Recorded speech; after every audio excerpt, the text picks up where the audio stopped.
dari persiapan dulu ini fikih atau tasawuf? Ya dua-duanya lah. Dua-duanya. Ya, oke, dua-duanya. Oke dari. Oke. Ya. Jadi judulnya ini Thariqah Poligami ya. Gimana menurut antum proporsi keadilan? Coba misalnya kan ini sudah berapa tahun di jalan itu? 2 tahun lebih. 2 tahun lebih ya. Oke, dan fine-fine saja. Barang baru nih biasanya kita lebih betah dengan di barang yang baru daripada barang yang lama. Itu gimana? Ya, kalau di masalah zahir, di masalah sifatul basyariyah itu memang ada perbedaan. Cuma kalau di masalah tasawuf maka dipandang satu, tidak ada perbedaan. Tidak ada perbedaan karena bila mana ada perbedaan maka terjebak kita di nafsu. Karena almar'atu illam tusaid ka fi taatillah faturkin nikah. Karena wanita itu kalau sudah tidak membantu untuk taat kepada Allah Ta'ala maka lebih baik jangan nikah lagi.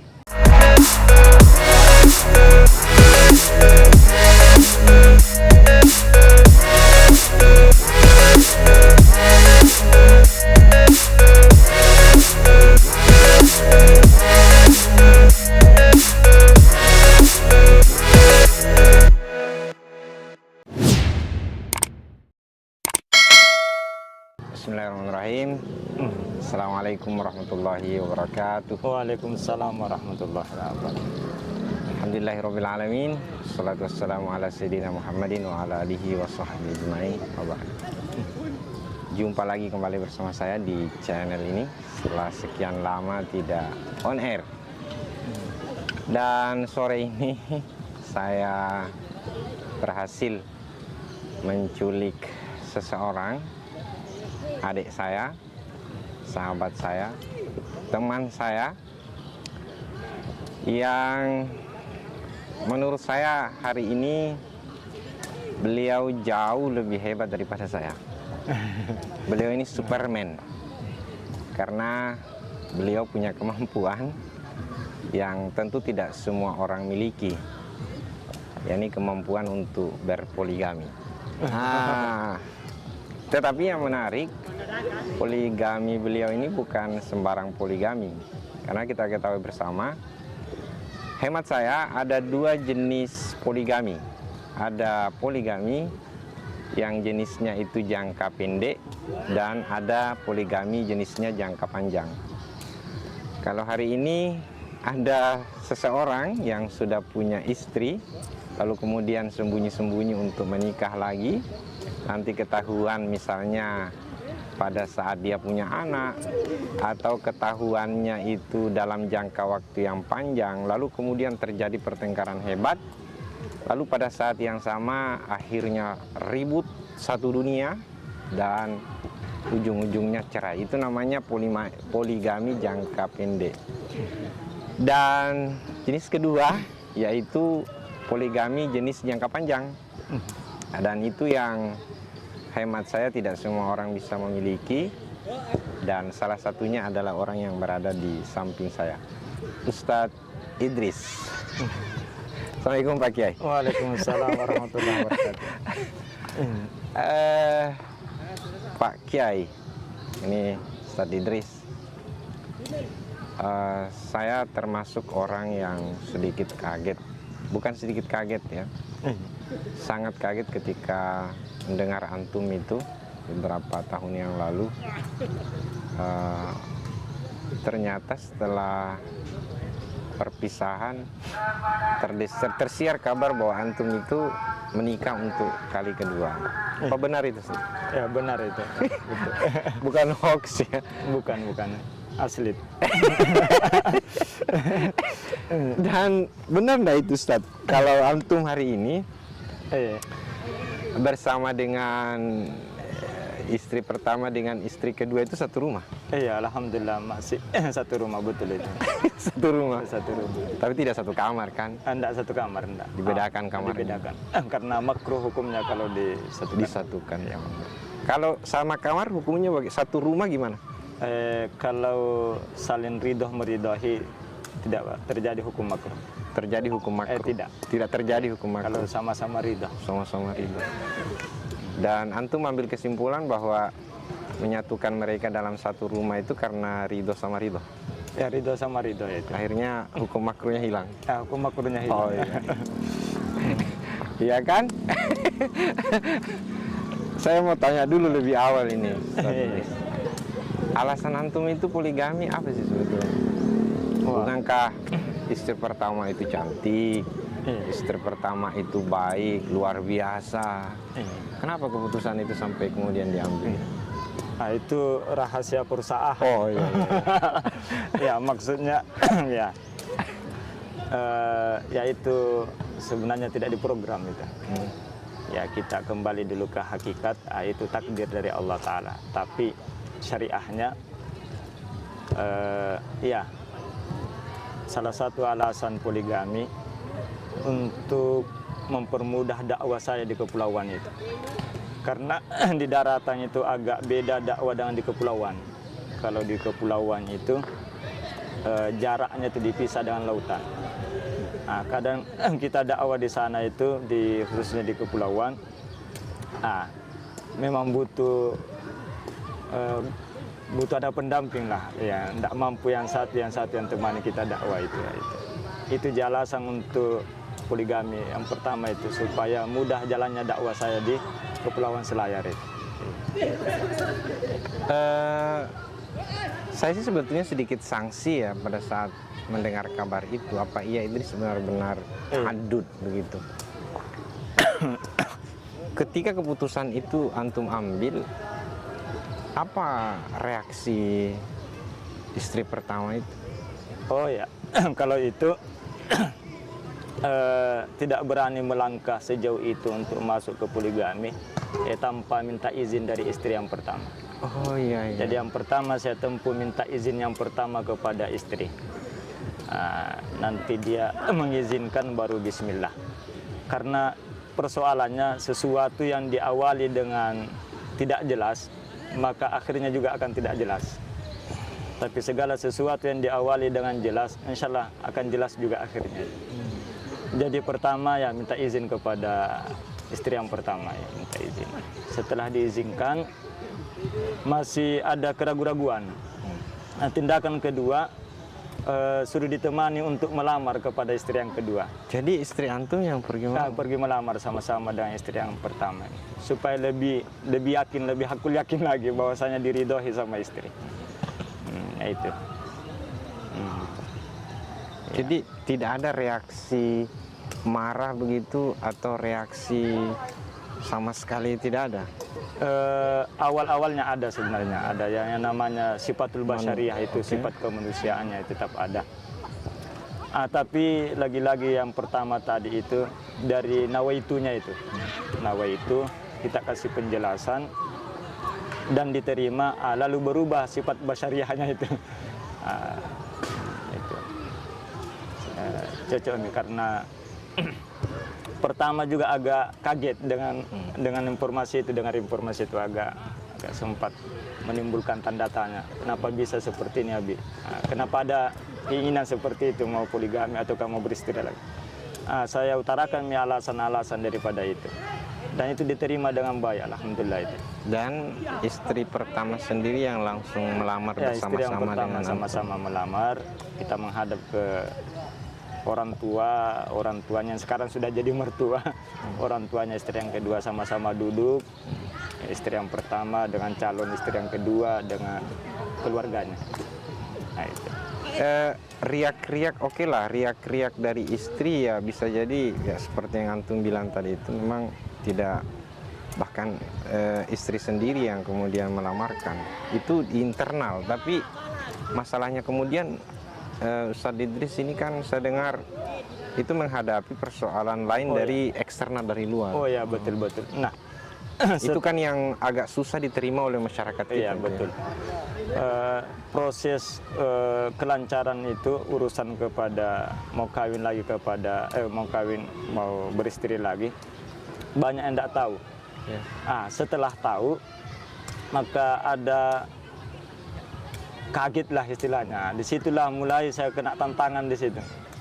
Ya mungkin ada yang senang, ada yang tidak senang, ya, seperti itu. Yang tidak senang itulah yang memviralkan saya di media sampai aneh-aneh kita dengar, itu sebenarnya prosesnya itu dia tidak tahu. Dia tidak tahu secara jelas. Jadi itu di situ saya sempat dapat tantangan di situ. Tapi alhamdulillah Dari perjalanan waktu dari perjalanan yang ada, waktu itu, yang namanya awalnya langkahnya tidak salah, maka yang salahkan baik. Kalau awalnya itu diawali dengan sudah salah, maka akan salah terus itu. Itu. dari kacamata antum, ya kan ini antum sudah jadi pelakunya ini. Kita ini hanya sekedar konsep ya, dan teori begitu, tapi belum tentu bisa melakukan. Ya, yang saya pahami kan poligami ini bukan anjuran, makanya syaratnya ketat. Apakah menurut antum semua orang itu memang dalam posisinya sebagai seorang suami yang sudah punya istri? Apakah semua orang punya hak begitu, punya kemampuan untuk bisa melakukan poligami dari sisi kacamata syariat menurut antum? Iya, sebelum jauh kita melangkah ke kacamata syariah, itu yang tadi yang pertama harus butuh ilmunya dulu. Oh iya. Ilmu syariahnya itu. Iya. Kita buka di Al-Quran ada berapa membahas masalah pernikahan, perkawinan. Nanti kita pahami semua ayat-ayat yang membahas masalah perkawinan, entah dari situ di ayat fankihu ma taba lakum minan nisa'i masna wa thulatha wa ruba' sampai akhir itu. Nanti mentok kita paham semua di situ, baru kita berani melangkah, baru kita mengawali langkahan kita. Tapi kalau belum, itu kadang nanti tidak matang pemikiran, baru kita masuk ke sesuatu yang sekarang dianggap sakral lah sama orang, dianggap aneh, itu poligami. Tapi kalau insya Allah kalau sesuai dengan kalam Allah Ta'ala, hadis Rasulullah, kalam para ulama, lalu kita amalkan, insya Allah akan mudah jalannya. Bukan berarti kami mengajak Anda untuk poligami, karena sekali lagi untuk masuk ke dalam praktek seperti ini, ya seperti yang Nabil bilang tadi, memang ada ilmunya. Salah satu ilmunya tadi adalah konsep pemahaman kita tentang pernikahan terlebih dahulu. Ya, betul.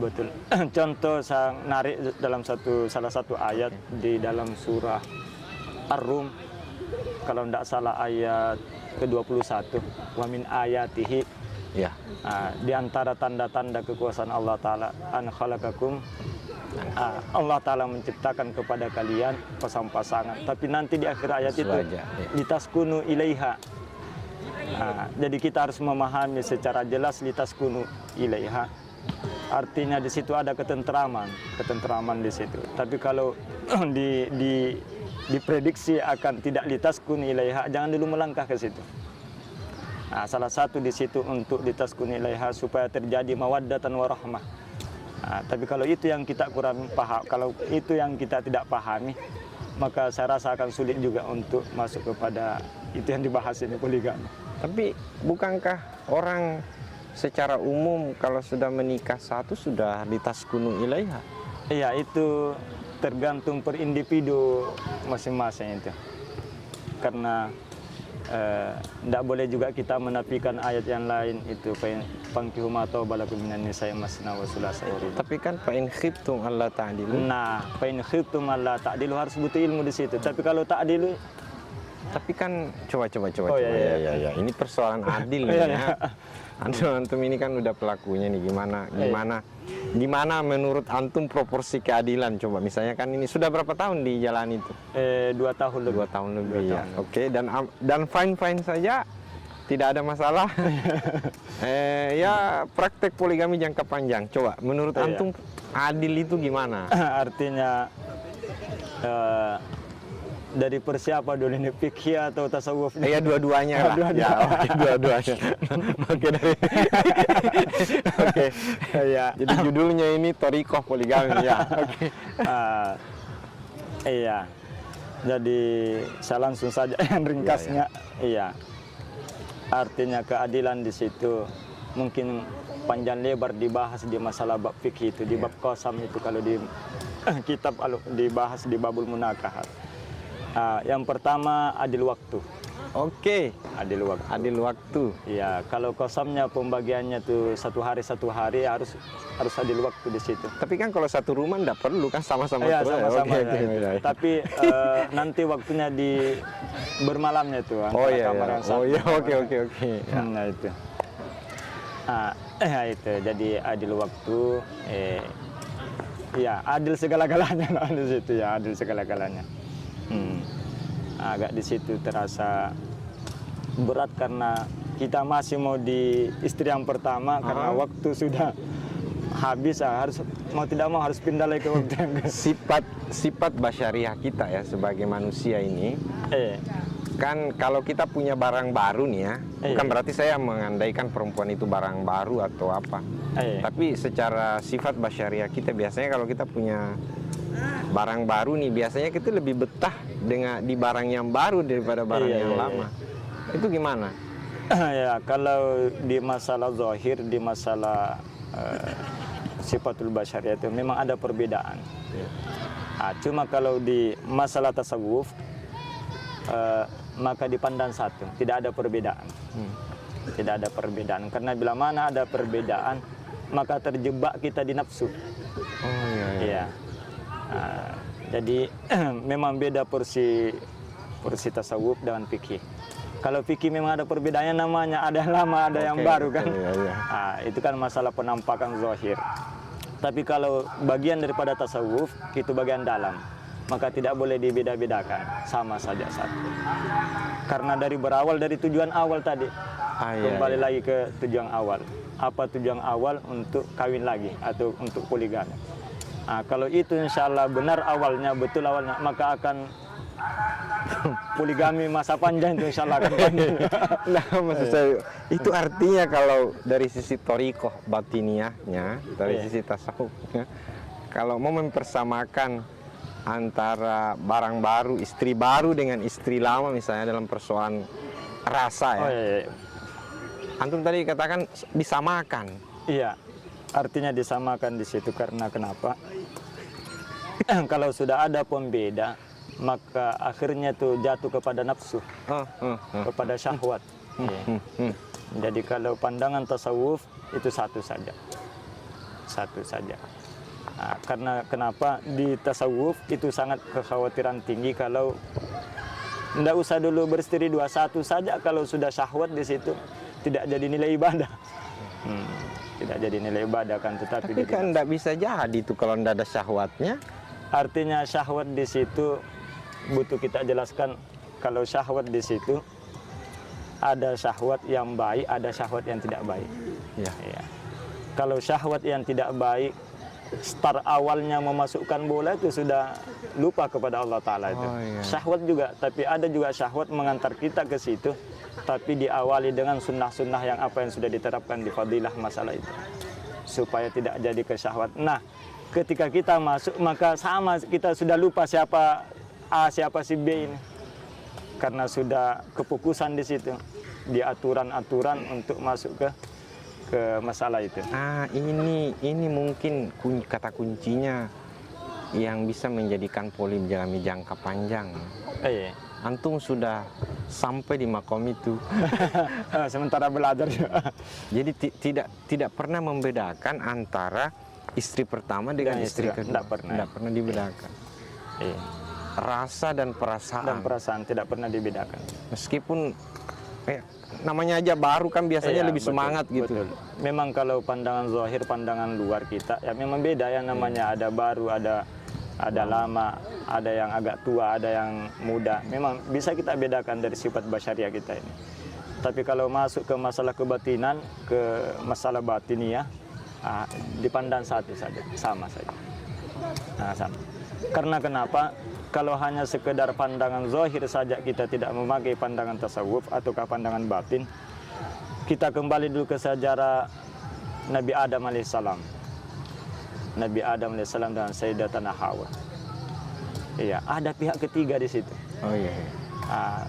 Siapa pihak ketiga? Itulah yang menyebabkan dari litaskuni ilaiha atau mawaddatan warahmah. Siapa itu? Iblis. Jadi tugasnya tasawuf supaya tidak ikut andil campur iblis di situ. Kan nanti kalau dibeda-bedakan syahwat nanti, artinya ranahnya ke nafsu. Dan ini yang sulit ini. Ya, itu butuh waktu memang riadah untuk disitu. Karena kenapa? Penyebab Nabi kita keluar bukan untuk merendahkan, tidak. Cuma tarikah seperti itu. Ada pihak ketiga. Itulah tasawuf mengantisipasi pihak ketiga itu. Terjadi tidak keromantisan atau terjadi pilih kasih di dalam kerohanian karena ada pihak ketiga campur. Siapa pihak ketiga? Nafsu. Hawa nafsu ataukah iblis, syaitan. Sampai di sini saya sepertinya belum sampai di makom Ustaz Idris ini. Butuh belajar. Butuh belajar. Jadi karena itu saja berawal dari nawa itu pertama, innamal a'malu binniyat wa innamal likulli imrin ma nawa. Insyaallah kalau paham dari hadis itu, pamangkana hijratullahi wa rasulih. Apa hijratu ilallahi wa rasulih?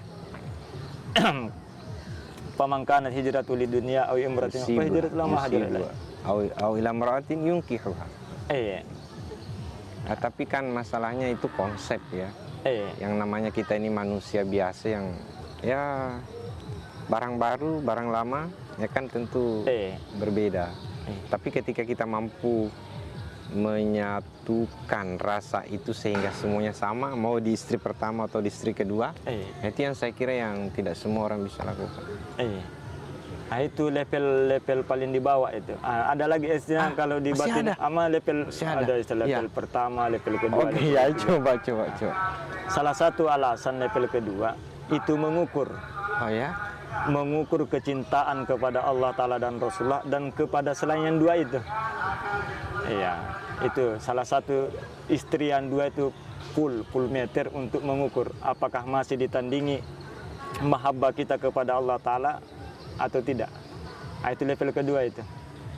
Kenapa bisa dipandang sama? Karena itu tadi, jangan sampai ada yang baru lalu mengurangi kecintaan kita kepada Allah Ta'ala. Itu jadi tolak ukur juga. Jadi tolak ukur di bidang tasawuf itu. Dalam arti di bidang kebatinan itu. Jangan sampai, atau nambah lagi satu lagi jadi tiga, jangan sampai lemah kecintaan kita kepada Allah Ta'ala. Tapi saya sih kalau orang berani dua pasti lebih berani tiga dan Iya. empat. Karena yang berat itu dua. Iya. Kau Ustaz Idris ini hati-hati nanti 3-4 ini. Amin. Supaya lebih sempurna lagi. Supaya lebih sempurna lagi. ini penonton di depan ini ketawa semua ini. Iya. Artinya butuh ilmu lah awal. Oh iya. Ilmu. Oke. Ustaz Idris. Jadi ada untuk sampai di level pertama aja susah itu. Untuk menyamaratakan antara istri pertama dengan istri yang berat. Masuk di level kedua, proses kecintaan kita antara istri kita dengan Allah Ta'ala. Jadi istri itu ukuran ya. Ukuran. Karena akrab istilahnya di antara banyak ciptaan Allah Ta'ala itu yang paling akrab kepada kita istri kita. Iya, bahkan kita cari kalau dia tidak ada, bahkan kita rindui kalau dia jauh. Oleh karena itu, di kajian tasawuf kami itu jadi tolak ukur. Untuk sampai pada level pertama saja sangat berat. Apalagi untuk sampai pada level kedua, di mana istri itu dijadikan sebagai tolak ukur gitu. Kalau level ketiga masih ada lagi. Wah, itu lebih berat lagi, mungkin susah disebut di sini. Ya mungkin sih. Tapi yang jelas ini dari beliau kita belajar ya bahwa poligami ini bukan barang biasa, bukan barang murah yang harus diobral, bukan anjuran, makanya syaratnya berat. Berat. Ustaz Idris, ada ndak yang ingin antum sampaikan ke masyarakat luas? Ya, apa saja yang menurut antum Anda anggap penting, antum anggap penting yang selama ini?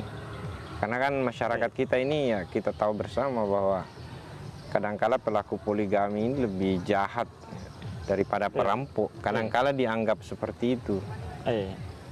Ada yang Bismillahirrahmanirrahim.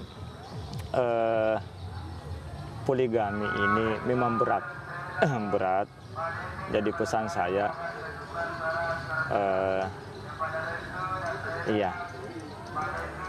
Jangan dulu macam-macam masuk ke poligami kalau ilmu pas-pasan. Harus kita butuh belajar dan belajar lagi. Terus yang kedua, kalau nafsu kita belum tunduk, itu agak sulit juga masuk ke poligami. Maksudnya tunduk di sini nafsu yang amarah dan lawamah itu.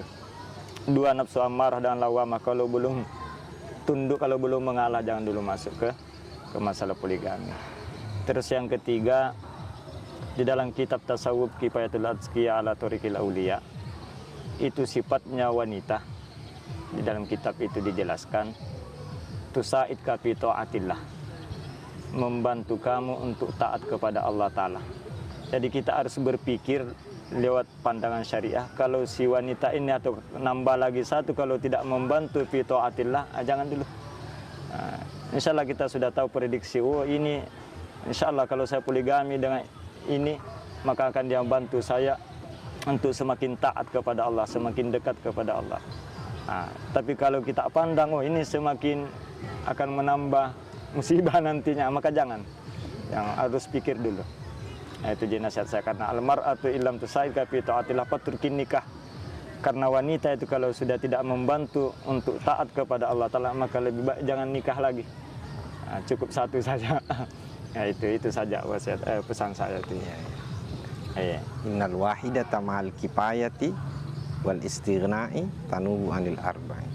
Jadi biar sebetulnya satu istri kalau mencukupi ya tanubu anil arba, sama aja empat. Sama aja empat. Pesan yang sangat, tapi tentu bukan hanya itu, tentu resepnya Ustaz Res. Mungkin bukan hanya ilmu, ada juga wirid-wiridnya mungkin. Itu lain bab ya. Lain bab, artinya kalau mau dibahas dari awal sampai sekarang itu panjang. Mungkin durasi ini tidak cukup karena panjang. Tapi sekali lagi untuk Anda semua, perbincangan ini mudah-mudahan memberikan manfaat. Bukan inspirasi untuk Anda menikah ya, tapi inspirasi bahwa ketika Anda ingin memutuskan untuk berpoligami, seperti yang beliau sampaikan tadi, dipikir-pikir dulu. Dipikir-pikir dulu. Tidak semudah membalik telapak sampai ndak antum di makam itu. Kalau Anda sudah sampai di makam itu, ya, Anda sudah bisa menegakkan poligami jangka panjang. Tapi kalau Anda belum sampai di makam itu, Anda hanya akan terperangkap dalam poligami jangka pendek. Mudah-mudahan bermanfaat. Amin. Makasih Ustaz. Sama-sama. Allahumma fiq ila kontorik. Wassalamualaikum warahmatullahi wabarakatuh. Waalaikumsalam.